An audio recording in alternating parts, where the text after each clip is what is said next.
What's up everybody? Maxwell Ventura with Douglas Elliman. This is another market update. Can you believe that it is March already? Q1 is almost finished.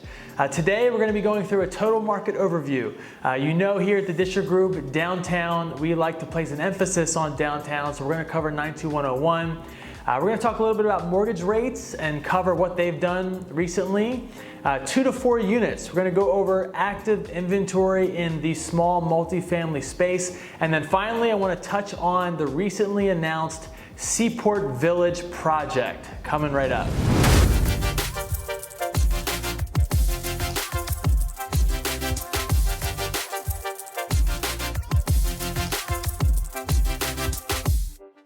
All right, so jumping right into it, we're going to go to our total market overview. So you can see existing home sales up 6.7%. That's last measure. This is nationwide. Experts attribute the growth to an uptick in mortgage rates. So buyers rush to lock down their home purchases before the rates have moved higher. We're going to jump into rates in just a second. And you can see that the rates have increased almost a full percentage point since December. Exceeding even past 4%. So as we come down here, you'll see inventory is at an all-time low of 860,000 as of February, which is down 17%. And then finally at the bottom here, while home priced at the lower end of the market are quickly disappearing, leaving many first-time buyers behind.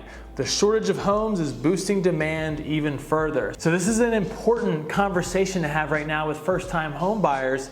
It is really tough. It's competitive. And in order to be competitive, not only does price matter, but so does what you're doing with your terms. The big one is appraisal. Are you able to remove your appraisal contingency or at least do some sort of gap coverage? Do you have the additional funds on hand potentially if there is a gap from your agreed upon purchase price and where the appraisal comes in if it is lower? And of course there's other tactics you can use too. You can potentially release a deposit quicker or sooner throughout escrow versus at the end, maybe after your first contingency release, after you due diligence. Are you paying for seller's closing costs? There's a handful of tactics you can employ, but again, this is where you really have to have a conversation with your realtor, with your real estate agent, to go through what you can do to be competitive in these tough times.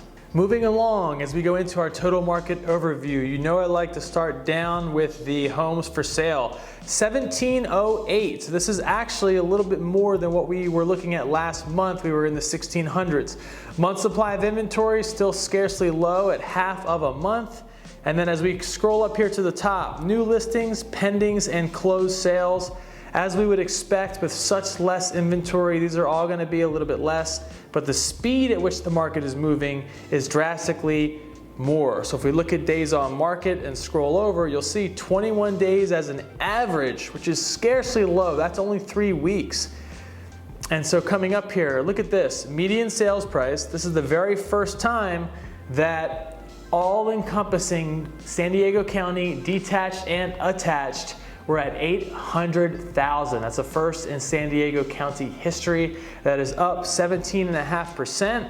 And then lastly, look at this. Percentage of original price received, 105.5%. So that's up 4.4% from this time last year. And I have to have an asterisk next to that because look, when we're looking at a median priced home, whether it be honestly a single family residence or a condo, that percentage is going to be drastically higher than 5.5%. I just looked at a single family residence, 2-bed, 1-bath in La Mesa last week that is going to go pending for approximately 18 to 20% over the list price. So, you know, that 5.5% over 100 is just an average, and the median sales price homes, that's what's bringing it up so much.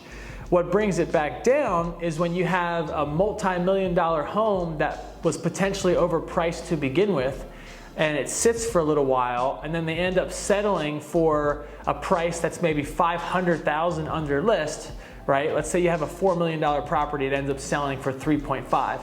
That's drastically under list price, $500,000. So that's going to bring down that average. But meanwhile, the median price homes are getting bid up 15–20% over list, and part of the reason is because listing agents are listing drastically under what the market value actually is, and the reason is to create a bidding war and attract more and more buyers.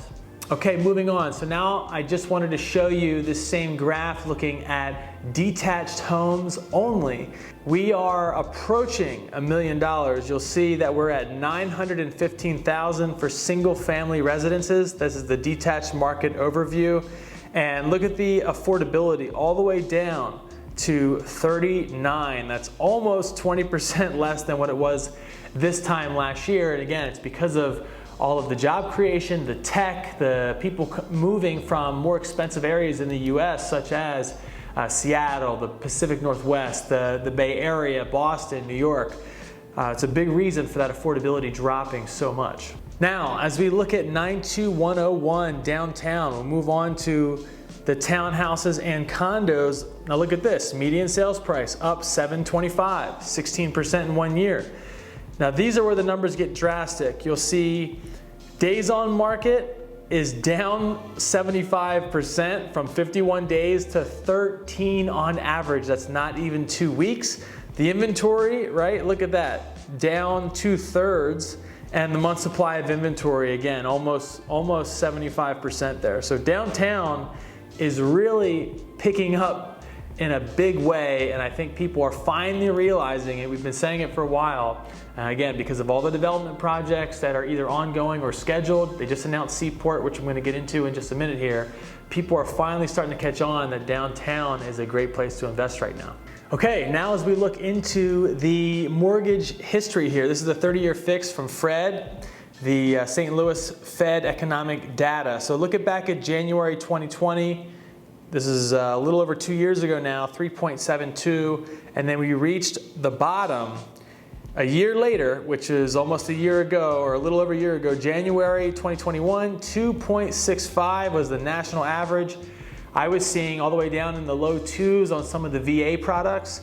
And then you'll see we went back up for a bit, and then there's a little back and forth, and then we reached our most recent low, which was August 5th of 2021 at 2.77. And then you see what has happened since then. It's been predominantly coming back upwards. We just recently had a spike, let's see, about 2 weeks ago. You can see that there. And then as of Thursday, March 10th, the national average is 3.85. So now I want to quickly touch on 2 to 4 units here in San Diego County. You'll see here I have no filters set whatsoever.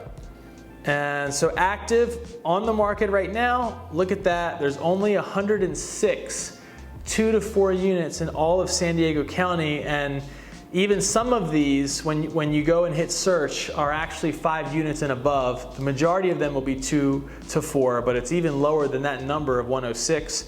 And then you'll see I took a snapshot of the actual county here where you can see the majority of them are. There's only about a dozen or so in North County, and you'll see there's a 3 million in Encinitas. There's 8 more up towards Oceanside, Carlsbad, a couple in Vista and Escondido. But then the majority of that 106 is going to be down in Metro San Diego. You'll see the 52 there, and then 11 more up around Balboa Park. You've got another 15 or so in 92109, which is Pacific Beach, Mission Beach, and Crown Point, and then a few out East County, and then down Chula Vista and Imperial Beach. But the 2 to 4 unit market is very tight right now. So, you know, it's competitive all around here in San Diego County. So now I want to quickly touch on Seaport Village. I'm going to put together a special Max Metro series specifically and dive deep on this project, but I wanted to touch base because we just had a recent announcement that it looks like this project is going to be coming to fruition. There's different estimates on the cost. I'm hearing $3.5 billion. I recently attended an actual event with a developer that it could even be a little bit more than that, up in the fours, a $4 billion project. But essentially Seaport Village, big things coming. This was originally constructed back in 1980, so almost 42 years ago. And you know, it kind of goes up, it kind of goes down, and it's such a great geographical location along the port, right, the bay of the West Coast. And so this project has so much going on. To start off, it's got the Blue Tech Center, which is amazing. to help keep the oceans clean. It's essentially an incubator for businesses that are ocean-minded. There's going to be an aquarium, a hotel, retail, an elevated walkway. At the center of it all is going to be this big iconic tower, really taking advantage of what that space should be used for. We're all really excited for it. It's going to do amazing things for San Diego. And not only that, but the private developer that's working with the Port of San Diego, if you know anything about the Port of San Diego, they are collecting their funds from all the businesses that are along the port, which means that it's not coming out of the everyday civilian or the everyday taxpayers' money or out of their pockets. So we're all really excited. That's enough for today. I appreciate you guys listening to this market update. I hope it was of some value, and I will talk with you guys soon. Take care.